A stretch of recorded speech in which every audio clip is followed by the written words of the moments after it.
მოკლედ ახლა გამოვედი სავარჯიშო დარბაზიდან და მომინდა იმის გაზიარება, რასაც მივხვდი ვარჯიშის დროს მე არ ვარჯიშობ, მოგეხსენებათ, ვარჯიშისთვის, საბლამაზი სხეულისთვის მე არ ვარჯიშობ.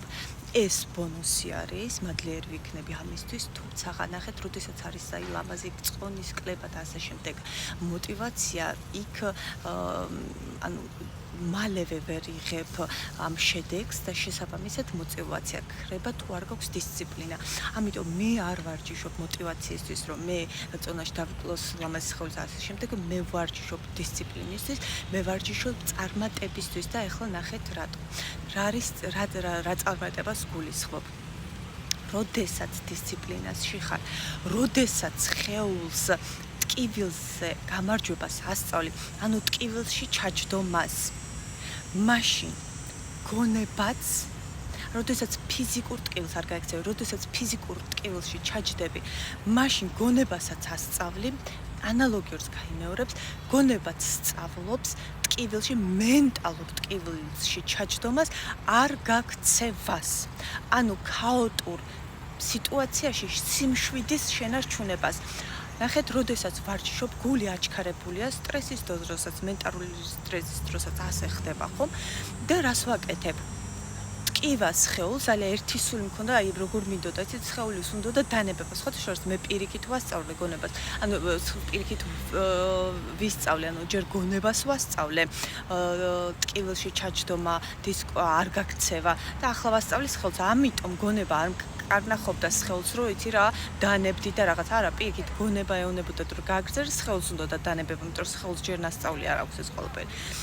არა და პირიქით უნდა იყოს, ნახეთ, ჩვენი სხეული არის ცხოველი და შესაბამისად პირველს რასაც ვაკეთებთ, ეს არის ნაბიჯების გადადგმა, ხო? შემდეგ სირბილი, ხოხვა, სირბილი და ასე შემდეგ. ანუ დაცემა ტკივილი და მიუხედავად ამისა არ დანებება და გაგრძელება. ანუ შესაბამისად სხეულმა უფრო უნდა იცოდეს ტკივილში ჩაჯდომა, ვიდრე გონებამ, თუმცა ჩემ შემთხვევაში სხვანაირად იყო, პირიქით არის არავის.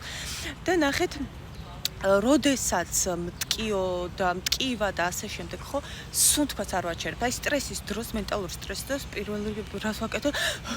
ვიწყებთ აი ესე გახშირებულ სუნთქვას, ხო? არ ვაკეთებ. სუნთქავ. სუნთქვაზე გადამაქვს კონცენტრაცია. იმაზე კი არა, როგორ მტკივა, ოფლიო, ის ოფლი მიყვარს, რომელსაც უხრი, იმიტომ რომ ეს ვიცი წარმატებისთვის საწინდარია, წარმატების საწინდარი არის და რა წარმატების? წარსულისგან განთავისუფლების, ტკივილისგან განთავისუფლების, საკუთარ არასწორი, მშობლებისგან, სოციუმისგან მიღებული არასწორი ინფორმაციისგან განთავისუფლების წარმატებას ვქმნი სხეულზე და გონებაზე გამარჯვებით აქ და ახლა. შესაბამისად, სუნთქვას ვინარჩუნებ,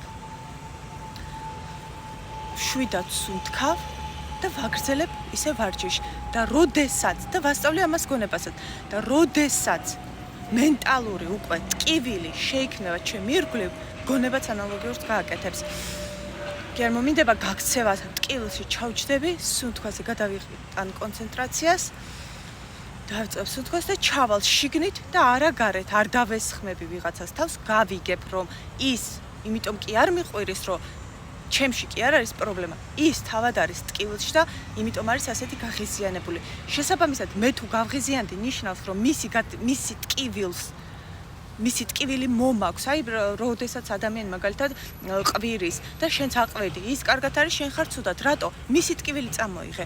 როგორ უნდა დავიცვათ თავი? უნდა ვისწავლოთ ეს სხვათა შორის დემენციამ მასწავლა, თავდაცვა, საკუთარი ენერგიების შენარჩუნება, გადინება კი არა, შენარჩუნება. როგორ? ენერგიების დაცვა. როგორ და არ აქცევ ყურადღებას ქაოსში სიმშვიდეს ინარჩუნებ. მე რა იყვირო სიძახ, როგორც დედა ჩემი ყვირის. მე რა ტკივილშია. მე თუ ავყევი, მისი ტკივილი მომაქვს. ის კარგად არის, ზოგადად ხდება ჩემს არ გულისხმობ ადამიანს, ხო? ნეგატიურ ადამიანს. ის კარგად არის, შენ ხარ ცუდად, არ მიცეთ არავის ამის უფლება. და იცოდეთ, აი მოგეხსენებათ, მე ვიდეო ჩავწერე ყვებით აშლილობასთან დაკავშირებით, მე ძალიან ესეთი მოკლედ ღრმად ქონდა ფესვები გადგმული კვებით აშლილობას, მე εν რაოდენობით ძალიან ბევრი რაოდენობის საკვებს ვხებულობდი, იმიტომ კი რა თქმა უნდა ახლა გემოციანებდა, თუმცა აი კუჭის ტკივილამდე აი ეს ძღომა სიამოვნებდა და შემდეგ დანაშაულის გრძნობა მიჩნდებოდა და ბეწყებოდა პირღებინება. ნუ მოკლედ, აი რამდენიმე წელში ალბათ აღარ ვიქნებოდი ასე რომ გამეგრძენებინა, იმიტომ რომ აბსოლუტურად ყველაფერს უკან ვიღებდი და ორგანიზმი ფაქტიურად ჩიმშილობდა. და დროულად მოხდა ჩემი შეჩერება, ანუ გადავწყვიტე რომ ანუ იცით რა არის ეს პროგრამა მქონდა სულ ჩართული, მოკლედ ამას არ გავაგრძელებ რატო, თვით დაზიანების პროგრამა. ნუ მოგეხსენებათ ჩემ წარსულიდან გამომდინარე, დეტალებში არ შევალ და ამას ვაგრძელებდი მოკლედ აი ამ პროგრამას. და ნახეთ, კიდე ეს საიდან არის? აი კვებითი აშლილობა რასთან არის დაკავშირებული? ბევრმა მთხოვა, რომ მეც მაწუხებსო და თუ შეიძლება ოდნავ ცრალთო, აი რასაც შევძლებ, ეხლა დამიწებას ვახდენ, ანუ ფეხში შველა ვარ, ვივარჯიშე, ახლა დამიწება, ეს აუცილებელი არის, მზის აბაზანები, დამიწება. ეს რატო არის აუცილებელი, ამასაც არ გავაგრძელებ. თავარ საკითხს შევეხები ახლა. კითხვაზე პასუხის გაცემა, ახლა რატო პლაცენტიდან მუცლად ყოფნის პერიოდს უკავშირდება. როდესაც დედა მუცლად ყოფნის პერიოდში როდესაც არის ბავშვი და მისი დედა მუდმივ სტრესში არის, გაღიზიანების სტრესში არის, ადრენალინი დედის ორგანიზმში არის მომატებული, რაც იწვევს პლაცენტაში სისხლმილების შევიწროებას, ანუ სისხლმილოვან სპაზმს. და ეს რაზე მოქმედებს? არ მიეწოდება სათანადო რაოდენობის ჟანგბადი და საკვები. ნუ გლუკოზა ბავშვს. შესაბამისად, ნახეთ, დედა სტრესში არის. იქ საკვები ჟანგბადი დააკლდა. რამხელა სტრესში არის ბავშვი? შესაბამისად, როდესაც იზრდება აი ესეთი ბავშვი, სტრესის დროს ხო ახსოვს მის სხეულს, სტრესის დროს ხო ახსოვს რომ აკლდა სტრესის დროს ჟანგბადი, საკვები. სტრესის დროს ეწყება კვებითი აშლილობა, რაც მქონდა მე. და კიდე, ნახეთ, ასე თუ ის ახლა ვაკონტროლებ, როგორ ვაკონტროლებ, ახლა გიხსნით კიდევაც, ანუ მოდი ამას გავაგრძელებ, რომ არ დამავიწყდეს. როგორ დავიწყე? ნელი კვება, სტრესის დროს რა გიდა ჩქარ რომ გადაერჩინო თავი. პირველ ვიდეოს უყურეთ, აი კვებითი დარღვევის შესახებ, იქ უფრო ვცლად მაქვს. ანუ სწრაფად ამოვისუნთქოთ. ჩავისუნთქოთ, ამოვისუნთქოთ ძალიან მშვიდად და თითოეულ ლუკმა აქ დაახლა ვიყოთ და გავანალიზოთ რას ვჭამთ. აი ახლა მაგალითად მე დილაობით ვჭამ ხოლმე rice, მაგალითად ბრინჯს, ან გერკულეს, ან წიწიბურას და აი ახლა მე ვჭამ წიწიბურას ერთი ლუკმა ძალიან ნელა ვღეჭავ და სიმშვიდეში აი ვითვლი რას ვჭამ, რომ ვითვლი კი არა, უბრალოდ ვაკონტროლებ. და სიმშვიდეში ვცდილობ რომ ეს ყველაფერი გავაკეთო მშვიდად.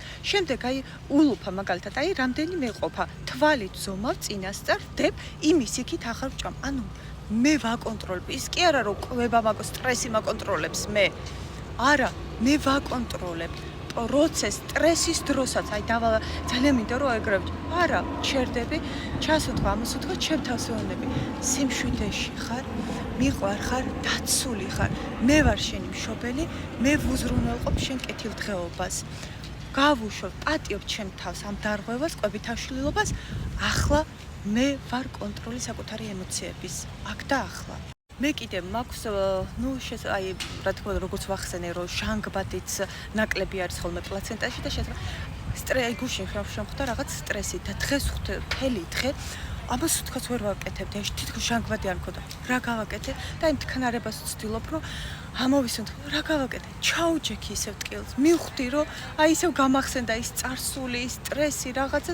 არა, სიმშვიდეში ხარ, სიყვარულში ხარ, დაცული ხარ. გახდით თქვენ თავის მშობელი. და როგორ მშობელი გივლით, ან მოგივლიდათ, ისე მოუარეთ და ყველაფერი, ყველანაირი აშლილობა გაივლის წავა თქვენგან. მიეცით უპირობო სიყვარული საკუთარ თავს. ეს უნდა, სხვა არაფერი. თქვენ თავის გმირი თავადვე გახდით და ყველა სტრესი გაქარწყლდება. იმედი მაქვს ჩავეტიე, ლაკონურად შევეცადე ყველაფერის ახსნა, აბა ყველაფერი თქვენ ხელშია, ვერავინ ვერ გადაგარჩენთ, მხოლოდ საკუთარ თავი.